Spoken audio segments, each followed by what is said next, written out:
सरायघाट का युद्ध असम के इतिहास का एक महत्वपूर्ण युद्ध था, जो 6 सितंबर ईस्वी में अहोम साम्राज्य और मुगलों के बीच लड़ा गया था। ये युद्ध ब्रह्मपुत्र नदी के किनारे सरायघाट के पास हुआ था और इसमें अहोम सेना ने असम की स्वतंत्रता की रक्षा के लिए मुगल सेना को पराजित किया था। इस युद्ध का प्रमुख नेतृत्व लचित बोरफुकन ने किया, जो अहोम सेना के एक बहादुर सेनानायक थे।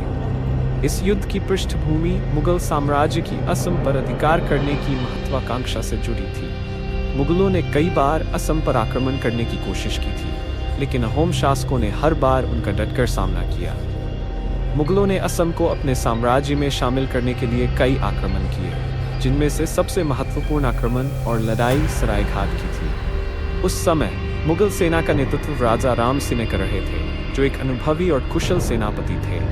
उन्हें औरंगजेब द्वारा असम जीतने का आदेश दिया गया था। अहोम सेना की संख्या मुगलों से कम थी और उनके पास सीमित संसाधन थे, लेकिन लचित बोरफुकन ने अपनी सेना का कुशल नेतृत्व किया। उन्होंने मुगलों की विशाल सेना और उनकी नौसेना का सामना करने के लिए गुप्त रणनीति और स्थानीय भूगोल का उपयोग किया। लचित बोरफुकन ने अपने सैनिकों का हौसला बढ़ाया और उन्हें असम की भूमि की रक्षा के लिए प्रेरित किया। युद्ध के दौरान मुगल सेना ने असम पर हमला करने के लिए अपनी नौसेना का इस्तेमाल किया। ब्रह्मपुत्र नदी के माध्यम से मुगल सेना ने असम के किले और सेना पर दबाव डालने की कोशिश की। हालांकि लचित बोरफुकन ने नदी में मजबूत किलेबंदी और नौसैनिक रणनीति अपनाई, जिससे मुगल सेना को ब्रह्मपुत्र नदी पर कड़ी चुनौती का सामना करना पड़ा। सरायघाट का युद्ध सिर्फ एक साधारण युद्ध नहीं था, बल्कि यह अहोमों की वीरता और कुशल रणनीति का उदाहरण था। लचित बोरफुकन ने रातों रात अपनी सेना को पुनर्गठित किया और मुगल सेना के बड़े हमलों का सामना किया। उन्होंने अपनी कमजोरी को अपनी ताकत में बदला और मुगलों को असम की सीमाओं में घुसने से रोक दिया। युद्ध के अंतिम चरण में मुगल सेना ने असम पर पूरी ताकत से हमला किया। उन्होंने नौसैनिक हमले के साथ साथ जल और थल मार्गों से भी अहोमों पर दबाव बनाया, लेकिन लचित बोरफुकन ने अपनी सेना को सही दिशा में संगठित किया और मुगलों के हमले को विफल कर दिया। उन्होंने नदी के पार छिपी मुगल नौसेना को धोखे से फंसा लिया और उनके जहाज़ों को नष्ट कर दिया।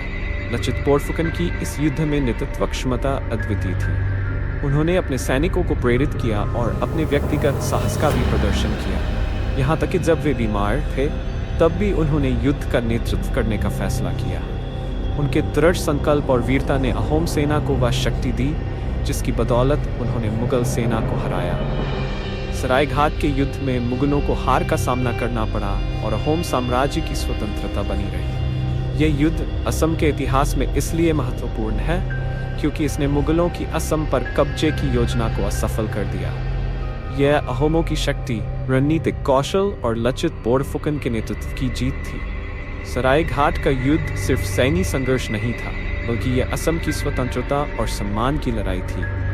इस युद्ध में मिली जीत ने अहोम साम्राज्य को और अधिक मजबूत किया और असम की संस्कृति और धरोहर की रक्षा की। लचित बोरफुकन की वीरता और युद्ध नीति को आज भी भारत में गर्व के साथ याद किया जाता है। हर साल लचित दिवस मनाया जाता है, जिसमें लचित बोरफुकन की महानता को सम्मानित किया जाता है। सरायघाट के युद्ध ने यह साबित कर दिया कि कुशल नेतृत्व और सही रणनीति से बड़ी सेना को भी हराया जा सकता है, चाहे स्थिति कितनी भी विकट क्यों न हो।